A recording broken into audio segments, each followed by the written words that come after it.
Hey, what's up, friends? Matt Murphy Show, Super Talk 99.7 WTN, 8 minutes after 4 o'clock. Glad you've decided to join us. Whatever time you're able to give us, we're certainly appreciative of that. We've got another 3 hours of time before we hand off to Mark Levin later on tonight. And we attempt to utilize every single moment of it. There's Ken Weaver in the newsroom, Jackson Williams behind the glass, screening your telephone calls, and generally speaking, making sure everything that comes out of our speaker sounds as good as possible. And your humble correspondent. I'll get back to Bobby's call in a moment. I have not forgotten about you, Bobby. The content of that conversation involves around LPRs, and Bobby had a few things to say about the Speedway. This is kind of just consistent with my relating to you the conversation that I had, a little bit of a beer summit. For those who asked, Freddie had a chicken scratch, and I had a chicken scratch. And then I transitioned to a sour, and then eventually my third beer was neither one of those. It was like a darker. I don't care for IPAs, so it was some sort of darker wheat-based beer that's a non-IPA. IPA time to slay. Are you an IPA fan? Are you a beer fan? I'll drink a beer. Yeah? Mick Ultra. Oh, dear. Okay. I mean, I love White Claws, though. I'm not going to lie to you. That's, I mean, that's a take. That's a hot take. They're just lighter. Weren't we talking about a dandy yesterday? I mean, you can call me a dandy all you want, bud. No. I'll drink if somebody hands me a White Claw, I'll drink it. I mean, I drink OP. You know what OP is? No. Other people's. Oh. That's what I drink. So I'm not judging you, Jackson, when you tell me that you like a good seltzer. I like That's to fine. try all the different ones. Here's the thing, Jackson.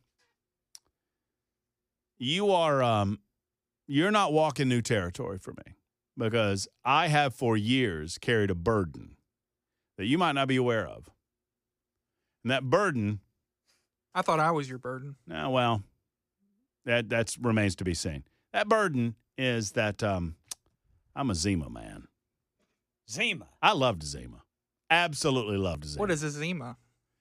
Zima's like a White Claw before White Claw, or it was a malted beverage. Oh, like a Four Loko. That was citrusy in nature. It was not sweet. People misremember Zimas, and they think it was a wine cooler. Zimas were not sweet like that, although they were probably sweeter than a beer.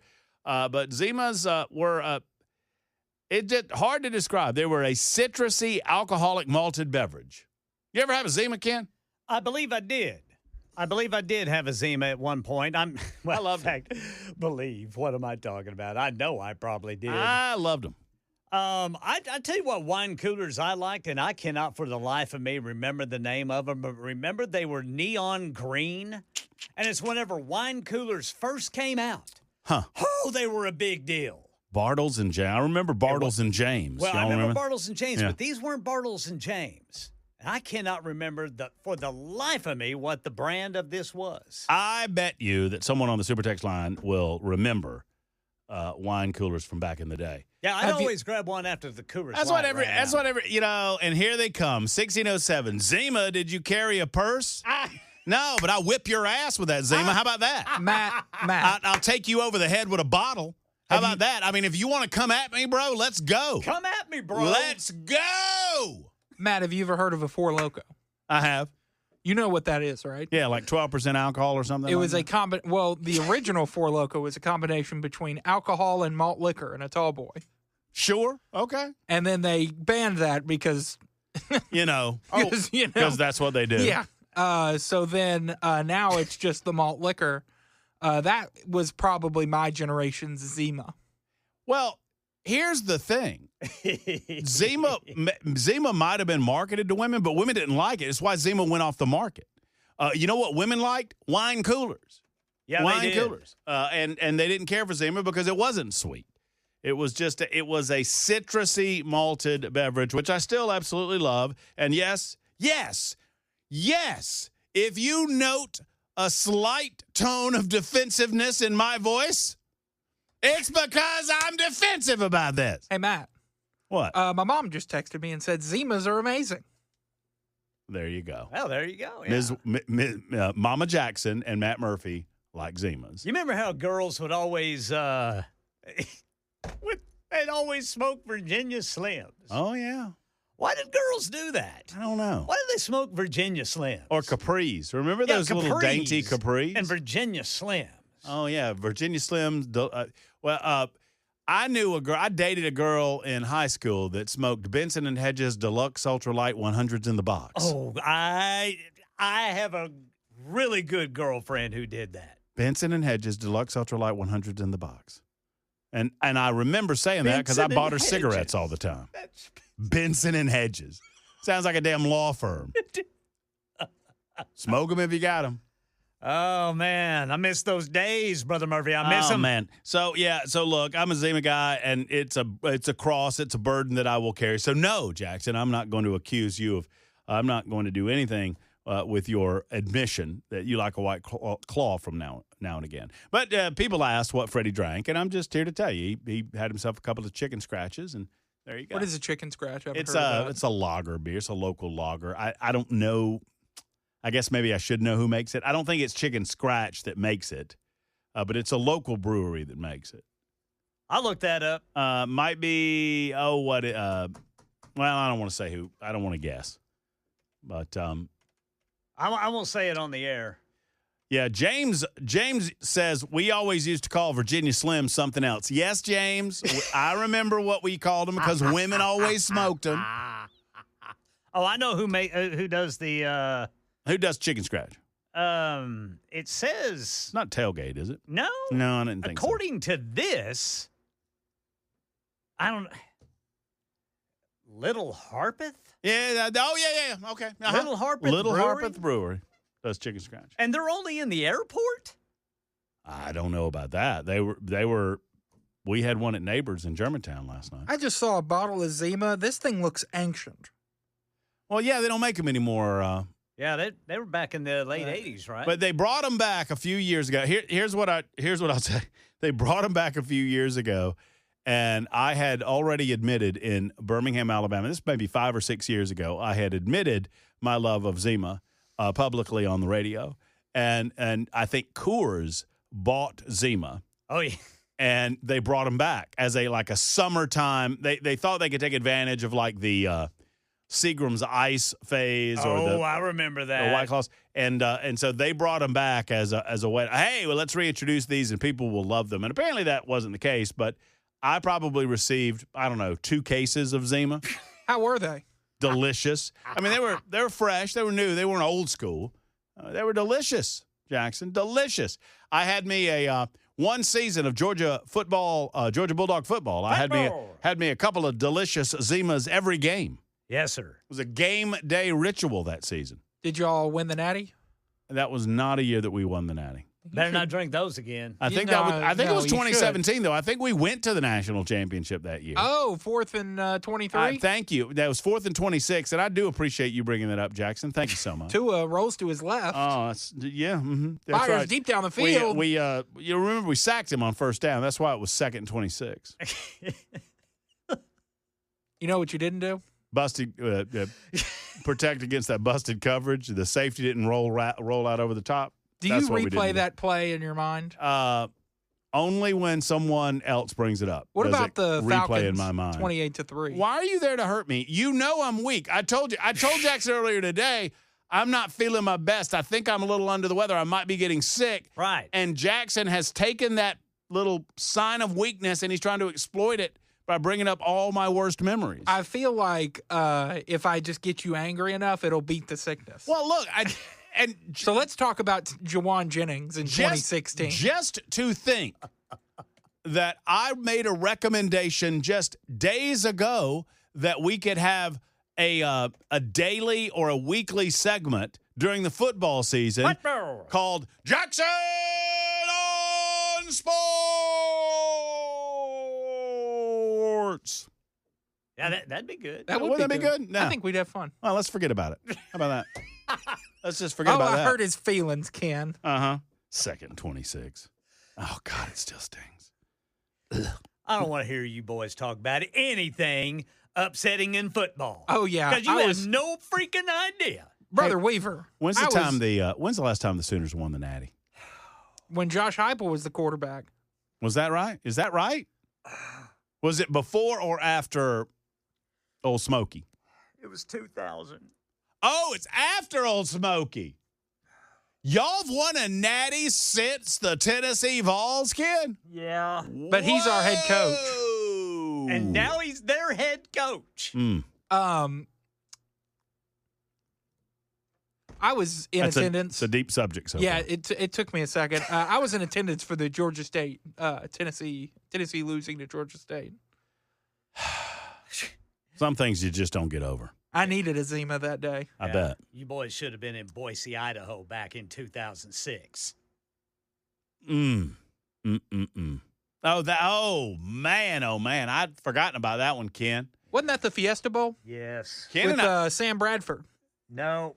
let me Sam Bradford. Let me explain to you how good friends do things there, Jackson. Have I ever brought up Baker Mayfield and the Rose Bowl to Ken Weaver? Ever. Ken Weaver, have I ever brought it up? You don't have to bring up Baker. You got to bring up that Sooner defense. Good Lord, had a 31-14 lead. Have I ever asked Ken how that halftime felt to him? Oh, son of a biscuit. I bet it felt good. I thought Ken might have said it there. I think halftime felt good. I think Lincoln Riley, I think he deliberately tried to hurt my program. So he could get to Did it on purpose. So he can get to USC. Hey, I know what, boys. We're leading Georgia 31-14. How about if we try a squib kick and give them a chance to kick a field goal going into halftime? It was not a good idea. It was not a good idea. Then Sony Michel and Nick Chubb just up and down the field. Football, couple weeks, y'all. Couple weeks. I can't Couple freaking weeks wait. I Where I cannot freaking tie wait. my emotional well-being to 18 to 22-year-olds. Yes. Yeah. Oh no, Bob's not still. Good Lord, Bob hung up. That's your fault. It is my fault because we started talking about Zima. I'm so sorry, Bob. I love you. Let's talk more about LPRs in the Nashville Fairgrounds Speedway. I do not believe that is ever going to happen. I don't pretend to be inside of the head of Mayor Freddie O'Connell, although I've tried to pick his brain as much as possible on this subject. But I do believe that there are powerful interests that are holding that decision-making process at bay. I think those powerful interests are involved in Geodis Park and the Nashville Soccer Club. Namely, I believe that powerful interest is John Ingram. I believe that with all my heart and all my soul. Mayor Freddie O'Connell denies that is the consideration that is withholding their decision-making process for the Nashville Fairgrounds Speedway. For those that do not know, the Speedway is on property adjacent to Geodis Park and condominiums built by Mr. Ingram himself. The suggestion being made by me, Matt Murphy. I'm not hiding behind, well, people say. I don't like all that, by the way. People say. No, I say that John Ingram is holding money for, quote, affordable housing in this city on the premise that he gets his hands on the property currently occupied by the Fairgrounds Speedway. A Fairgrounds Speedway that has to be in operation. It is a part of the Nashville Metro Council charter, and it was doubled down on by the people of this community, in 2017, 2016? I forget what year.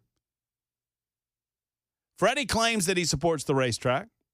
Well, then sign the documents. Bristol Motor Speedway has offered $130 million in investment on that property. They're going to completely redo that property. They're going to put up sound abatement, making it less of a noise nuisance in that community. They're going to build into the community. They're going to support that community. They're going to rebuild that racetrack. They're going to bring a NASCAR race to that racetrack every other year, infusing hundreds of thousands of dollars in this community. And I believe, and Matt Murphy talking, that one guy's holding it up. Multi-gajillionaire John Ingram. Why? Because he wants more condominiums or parking for his condominiums on that property. That's why. And he has secretly organized whatever opposition there is to the Nashville Fairgrounds Speedway. The Fairgrounds Speedway pre-existed the Metro Council, which is why the Metro Council is beholden to the Fairgrounds Speedway. And all it would take is to sign off on the documents. They're trying to wait out Bristol Motor Speedway, wait out Speedway Motorsports, and ask the mayor, ask the city council. You can't get an answer to the question because they're just against it. They're against bettering that part of this city. Because why? My opinion, John Ingram. That's why. Now you tell me I'm wrong. Oh, mayor won't say that. Mayor won't admit that. Mayor says that Mayor would tell you I'm absolutely wrong about that. But I'm here to tell you I don't believe him. It's 23 after the hour. Thank you, Ken Weaver. That's coming up in just a couple of minutes. Super Talk 99.7 WTN. Oh, yeah, I know. I know, and thank you for confirming what I know to be true. Many of you are writing in, some of whom have been some folks are hitting me up that are either currently very close or have been recently very close to this situation involving the Nashville Fairgrounds Speedway. And let me tell you something. It's John Ingram. And I know many of you like the guy, and I don't know him. I've never met him. He's been invited on this show since I've been in Nashville, Tennessee. I don't have anything against Geodis Park. I don't have anything against the Nashville Soccer Club. But I have something against John Ingram, and it's what he has against the Nashville Fairgrounds Speedway. And what I don't like most about this situation is you've got a multi-gajillionaire that's throwing rocks and hiding his hands, and then looking around going, what? I didn't do anything. I'm not doing anything. I don't mind the fairgrounds. Just stop lying to the people of this community and be honest. Tell us what city councilors you have control over. Tell us what you want out of this deal. Just be forthcoming with it, for goodness sake. Is this how you made all your money? Lying and cheating people? I'm not saying it is. I'm just asking a question. Just asking a question.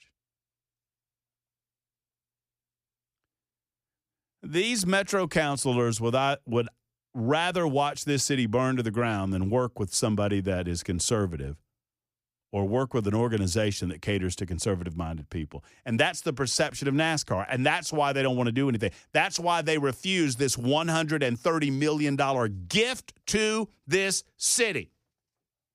And they turn it down, and it makes me want to throw up. Because here's what I know. Maybe not all of you, maybe not most of you, but many of you remember Opryland. And you never had a shot to stop that, did you? You wish you did, but you didn't. I hate the idea that 10 or 15 years from now, when that stupid thing's a parking lot or condos, half empty, I'd hate to think you're calling this radio show saying, man, I wish we'd have done something about that Fairground Speedway. Remember that Fairground Speedway? Well, that could have been something, huh? We could have had Nashville back in, or NASCAR back in the city of Nashville. Now's your shot. Now's your shot. What are you going to do with it? 31 after the hour on Super Talk.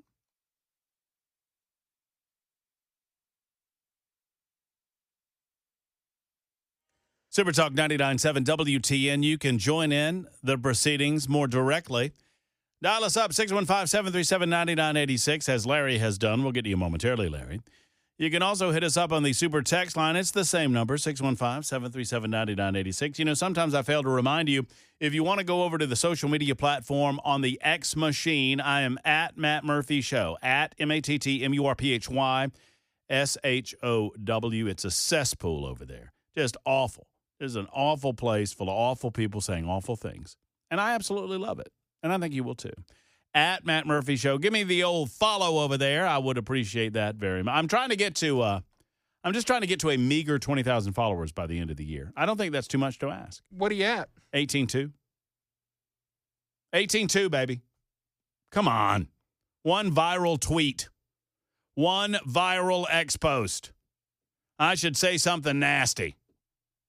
Something that'll really get me into trouble. See what happens. You know? Didn't you do that a couple weeks ago? I did. Got in trouble. Did you get any followers? Nah. No, I got a few. I didn't get into trouble, though. Nashville native here. I miss Opryland, and you're 100% on point regarding the Fairgrounds Speedway stuff. Also, it's North Mount Juliet Road. LOL. I know. I don't know. I'm on the other side. I'm on the south end. I'm on the Providence end, so I always get it wrong. I'm sorry. Can't help myself. Jason writes in and says, I would have thought Darrell Waltrip and Sterling Marlin would have led a charge to save that racetrack. Here's what I want you to do, young Jackson. If you want to make your name on this radio show with this radio host right here, I don't know why I'm pointing at myself like this right now. I'm a little bit out of it. If you want to make your name with this show, why don't you get Darrell Waltrip on? He lives in Franklin, right? Or somewhere around in those Any parts. leads on that? Do you know who Darrell Waltrip is? Race car driver. Old DW. Old DW, race car driver, announcer on Fox. Boogity, boogity, boogity, boys. Let's go racing. Did a car dealership commercial. Oh, yeah, sure. So, my lead is the internet is there. Get Darrell Waltrip on the show. Don't you leave till you see old DW. Is that what he used to say? Yeah, that's what was on the old car commercial. Oh, I bet he did say that. That's good. That is good. Were either of y'all here when those were on the air? Oh, yeah, I remember them. Well, You definitely weren't. I was not. No, Brother Murphy was not here for that. What did he say, Jackson? Don't you leave till you see old DW. Let's see that. I can't believe you don't remember. Oh, you weren't here. No, that makes more sense. No. That's a lot of commitment, though. I mean, because at that point, if I go into Darrell Waltrip's dealership, What if he's not there? what if he's not there? You can't leave until you come see. I don't. I know that I've completed the purchase of my vehicle, but per your commercial, I'm not allowed to leave until I see old DW. I've been stuck in this car dealership for 2 weeks while he's been on vacation. Sterling Marlin, man, oh man, he was what a great gem in this community as well. I mean, Josh Berry, for that matter, from up in Hendersonville. I would think that these types of drivers, along with others, like Chase Elliott wants back here, Dale Earnhardt Jr. wants back here. They all love that track. That is old school NASCAR, and they'll do what is necessary. And once again, if you're not familiar, Bristol Motor Speedway Group, I think that Speedway Motorsports have put up a $130 million deal. It's on the table for all Nashville has to do is sign it. And Nashville's not on the hook for any of it. For any of it. All they have to do is sign it. It's just money on the table.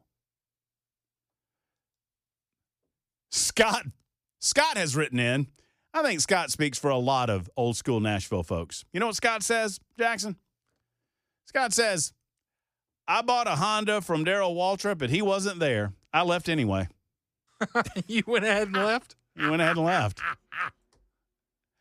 5074 says, call Norm Parton. No, we've had Norm on the show many, many times. I love Norm. He's a good friend of mine.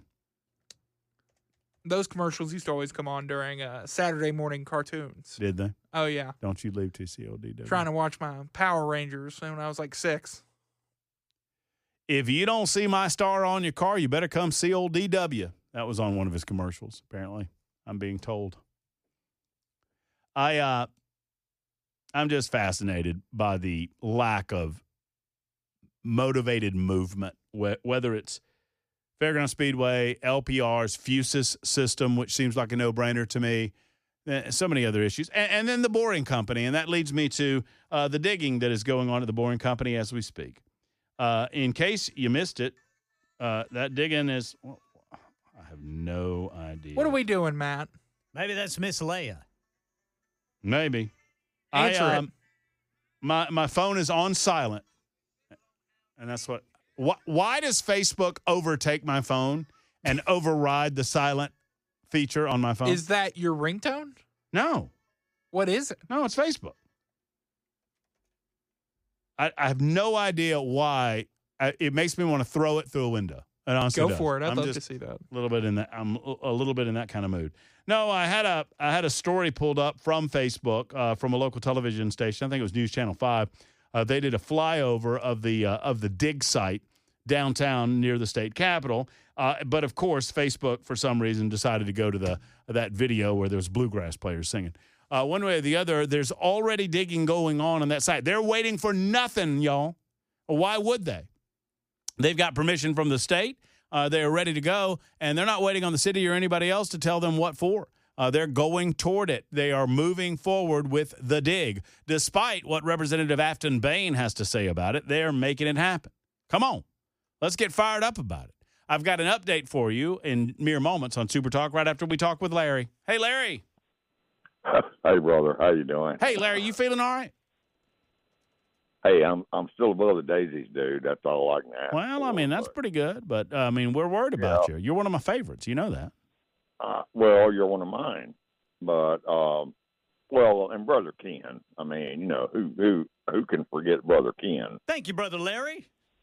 I love me some Brother Ken. But John Ingram is a total piece of bovine scatology, okay? He didn't work for his damn money. He got it from his dad. His dad started Ingram Barge Company, Ingram Publishing, and Ingram Entertainment. John Ingram owns Mayor Freddie Stupido and the entire damn city council. They're not going to do anything unless John tells them it's okay. And I can't say it on the radio. I've got a few words for John and for Freddie and for the city council. But that speedway has been there forever. And it is always packed every Saturday night. People that live next to that speedway make money by letting people park in their yards and then they walk to the speedway. Well, there have been some neighbors that suggested. I was at the Fairgrounds board meeting where they approved the Bristol Motor Speedway contract and yes, sir. Sent it to the council where it sits and languishes to this day. And that was, over a year ago? Over yes, a year sir. ago. Yes, sir. And I don't I have no idea what they're waiting on. But I listened to some of the concerns, and every single one of the neighborhood concerns were addressed that evening. As a matter of fact, if there are any concerns by the neighborhood around that speedway, by the way, there's not a single human being on planet Earth that lives in that neighborhood that did not know they were moving into a neighborhood with a racetrack on it, right? Or a racetrack. Exactly. Around. I mean, that racetrack's been there since 1904. That was going to be my next point. Right. That was going to be my next point. But every single concern. concern. If you want to live next to a racetrack, don't move there. They race 9 weekends a year. That will be increased to 10. But the noise abatement that they are willing to put around that track will reduce noise levels by almost 50%. In other words, noise levels are going to go down by 50% on the weekends that they race, and it's 10 weekends a year. And yet the city council just sits on it. It's absolutely infuriating. They sit on just about everything. Larry, thank you for your call. I got to scoot. I appreciate you, brother, and I'm glad you're feeling a little bit better for what it's worth. And then this news, and I'm just maybe in a nostalgic mood today, but I just saw this while I was searching for the lost Elon Musk Boring Company whole story. I mentioned Snow White Drive-In in Lebanon the other day. I went for the first time, I don't know, a couple of weeks ago. We went out and had burgers, and, it was delicious. It was absolutely fabulous. Old school. We were out there, just old school. Food's good. People, great. But this just got posted by Snow White, the drive-in. Due to a new local city ordinance passed on March 4th of this year, will no longer be permitted to display our nostalgic 1950s neon signs in our windows. We invite everyone to come by and capture one last photo with these iconic signs, whether with your classic cars, your family, both, just as you've done for decades. The signs will remain on display until the close of business Saturday, May 16th. We would like to express our heartfelt thanks to Tick Bryan for taking the time to connect with us and thoughtfully discuss the changes that needed to be made. As always, we will continue serving our great meat and threes, burger baskets, famous soft serve ice cream, et cetera, et cetera. The way I understand it, the ordinance applies only to neon signs in windows. I understand maybe limiting such signs now that they don't pop up everywhere in the city, but it seems to me Snow White could have been grandfathered in to keep theirs. That's from Nick Burris. Now, I agree with him 100%. Why in the world wouldn't you grandfather Snow White into the system and allow them to keep their iconic neon signs that they've had since the 1950s? Doesn't make a hell of a lot of sense. And that's in Lebanon, Tennessee. 10 minutes to till the top of the hour. Claudia's got a thought on the Speedway. We'll get to you momentarily on Super Talk 99.7 WTN. Hang in. Thank you, Ken Weaver. 57 minutes after 4 right now. Super Talk 99.7 WTN. I cannot find, Nick Barris posted about the Snow White Drive-In. I cannot find anything additional except, and Barris has a pretty good Facebook page that he operates. He's with, I guess, News Channel 5. So if you know anything in addition to what I just told you about the Snow White Drive-In, please let me know. I don't know if you know about this place. It's iconic. It's been there since, I don't know, certainly the 1960s. And they're saying that they have to shut down their interior neon for some reason or another. And it just, why in the world could you not grandfather them in is beyond me. But maybe there's some more answers to this that I'm not aware of. Claudia is up about the Speedway. Hey, Claudia, how are you? I'm good. I just think it's crazy that the Democrats here in Nashville are crazy. They don't want anything that's good for us. Oh, my gosh, that would be awesome to have the NASCAR race every other year. I said call Trump. He gets things done. He'll make sure it happens. Man, I wish we could get Trump on top of it. He would get it done, Claudia. He would. Well, it is a crying shame that something that is as no-brainer as this has been caught up with local politics. And I do believe that it has everything to do with the idea that the people that are on the Metro Council don't have any appreciation for the history of that Speedway and certainly don't have any love for what it means to this community. They don't really care what it means to the people that have experienced years and years of enjoyment out of the fairgrounds. But the money it would bring in. Yeah. You know, we used to live in Indianapolis, and that $500, it brings in a lot of money for all of Indiana, not just the Speedway in Indianapolis area. They all get a part of it. Well, I'm going to hold out hope that we can perhaps initiate enough attention on this issue that the Metro Council will finally act on it, or at least the mayor's office will present it to the Metro Council. Even if they vote it down, just present it. Make them vote on it. I don't know that they would vote it down if they had the opportunity, but, you know, maybe they're just that leftist. I don't know. I don't know either. I think they're that leftist, though. Yeah, I'm sad. I'm sad to agree with you, but I do. Thank you, Claudia, for the telephone call. Halfway home on the Matt Murphy Show this Tuesday edition. When we return, an update on the Boring Company, plus a commentary on the part of mainstream Democrat leftists in Washington, D.C. regarding a crackdown on crime up there. You will not believe it. They're worried about the criminals. They're worried about the D.C. police and their authority.